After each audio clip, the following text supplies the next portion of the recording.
नमस्कार, लाइव लगातार में आपका स्वागत है। चलिए आज के गर्मा गर्म मुद्दे की चर्चा करते हैं, लेकिन वो जगह का जिक्र कर देते हैं जहां हम यह चर्चा कर रहे हैं। चाय में देश की सरकार बन गई। चाय के बड़े चर्चे हुए, ये अलग बात है कि कुछ वर्ष बीत गए, इसकी चर्चा अब ठंडी हो गई है, लेकिन चूल्हे पे चढ़ी चाय की पतीले में अब भी गर्मी बाकी है और चाय बन रही है।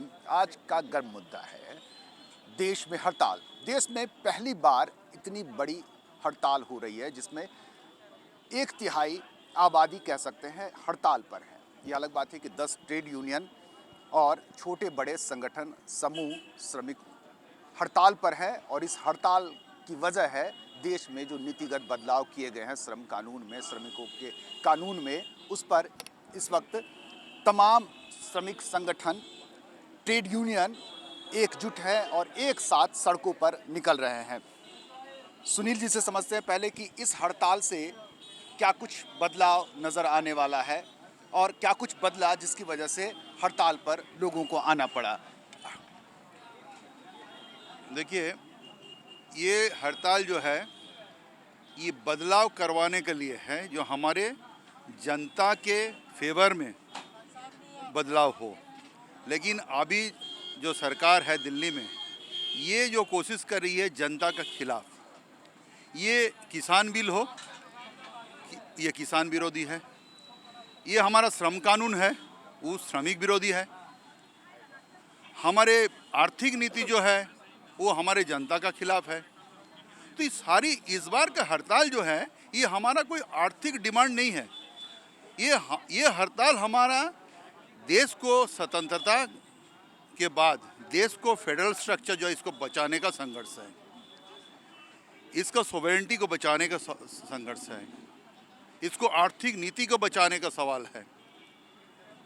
इसीलिए ये संघर्ष में हमको आना पड़ा।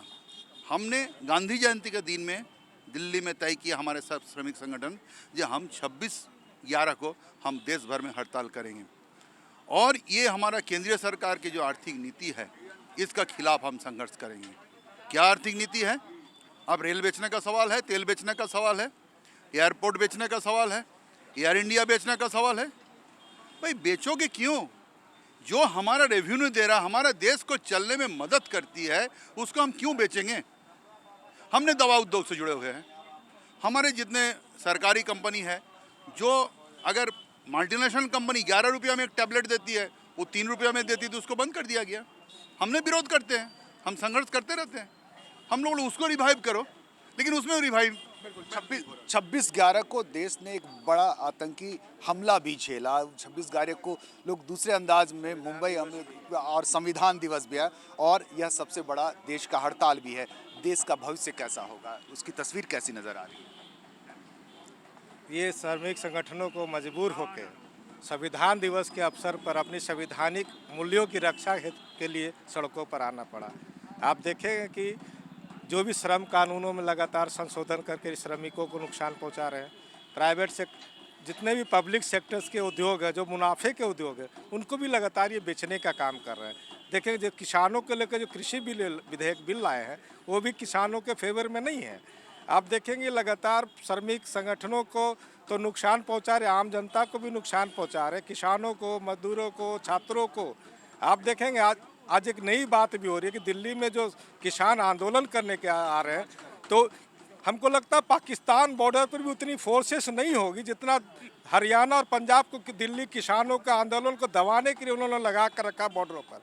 तो कहीं ना कहीं से देश के जो आवाम है उनकी आवाज़ों को दबाने का जो साजिश है और ये पूंजीपतियों के हवाले जो देश करने की जो साजिश है, आप देखेंगे लगातार मनमाने ढंग से फैसले लिए जा रहे हैं। कोविड को अवसर में जनता के हित में बदलना चाहिए, तो कोविड को इन्होंने उद्योगपतियों के हित में लगातार अवसर में बदल कर रख दिया है। अभी बोलते हैं कि दिल्ली में 144 है, लेकिन जब बिहार चुनाव हो रहा था, नरेंद्र मोदी जी जब जनसभाएं सब, तो उनको उस समय 144 और वहाँ कोविड का भय नहीं दिख रहा था। लेकिन जनता की जो आकांक्षाएं हैं, जनता की जो मांगे हैं, उनको दबाने के लिए एन के एन प्रकार किसी न तरह से प्रपंच रख के, षड्यंत्र रच के अपने पुलिसिया बल का इस्तेमाल करके रोकने का जो काम करते हैं। तो श्रमिक संगठन हो, चाहे किसान संगठन हो, चाहे छात्र संगठन हो, यहाँ की कोई भी आम खुश नहीं है। महंगाई लगातार अपने चरम सीमा पर है, उस पर ये चर्चा नहीं करते हैं। जहां रोजगार की बात आती है रोजगार पर ये चर्चा नहीं करते हैं।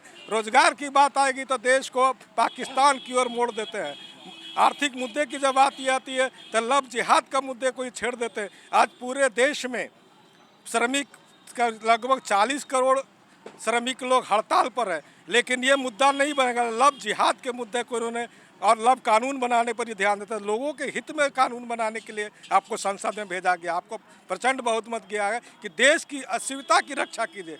जो अंग्रेजों के द्वारा प्रदत्त हमें अधिकार है, मौलिक अधिकार, उसकी रक्षा के लिए हमने संसद का गठन किया था या प्रधानमंत्री का चयन, कि देश को बेचने के लिए और उद्योगपतियों को सौंपने के लिए हम लोगों ने आपको देश का मालिक नहीं बनाया, आपको बहुमत देश की जनता ने नहीं दिया। इसलिए मोदी सरकार, केंद्र सरकार को जन विरोधी नीतियों के खिलाफ जो भी जितना जन विरोधी कानून उसको रद्द करे, ये उनके लिए आसान नहीं हो गया। 40 करोड़ जनता सड़कों पर है, तो आगामी कुछ दिनों में अगर ये आप वापस नहीं लेते हैं, पुनः हम लोग लड़ाई लड़ेंगे और इसको पुनः मजबूर करेंगे कि सब कानूनों को रद्द करें। बिल्कुल, देश बड़े हमले झेल रहा है, नीतिगत हमले झेल रहा है, आतंकी या उग्रवादी या कोई दुश्मनों के हमले नहीं झेल रहा, बल्कि सबसे बड़े हमले जो नीतिगत हमले, जो सबसे बड़ी आबादी और हिस्सों में की गई है, सबसे बड़ी आबादी किसानों की है, सबसे बड़ी आबादी मजदूरों की है, वो इस वक्त हमले झेल रहा है।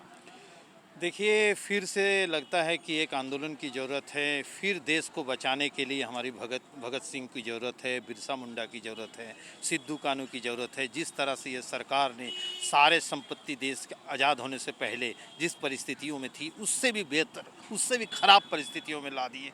फिर लड़ने की ज़रूरत है। श्रमिक अब रोज़ में है 25 करोड़ अगर जनता बाहर है, मजदूर बाहर है, तो उनके परिवार के साथ अगर आप उसको जो 5 करके भी जोड़ लेते हैं, तो आप देख ले कि कितने मजदूर हमारे रोड पे हैं और जो हड़ताल पे हैं। सबसे बड़ी कह सकते हैं कि आधी आबादी हड़ताल, आधी आबादी, परिवार को भी शामिल कर। जी, आधी आबादी हड़ताल पे है। सबसे बड़ी चीज़ है कि इन लोग रोक नहीं पाया। भाजपा ने अपने यूनियन के बल पर, उनके जो श्रमिक यूनियन है उसे रोकने चाहा, लेकिन वो रोक नहीं पाया, क्योंकि सबकी बात है कि हम अगर अभी रुक जाएं तो हो सके हम बहुत पीछे चले जाएंगे। इसलिए वो लोग झंडा बंडा छोड़ के उन्होंने भी हमारे साथ दिया है। ये कोयला क्षेत्र में देखा जा रहा है और ये हमारी जीत है, श्रमिक की जीत है और सारे जनता की जीत है। ये कानून कुछ भी बना ले, उसका हम लोग विरोध में रहेंगे और किसी भी हाल में इसे लागू नहीं करने देंगे।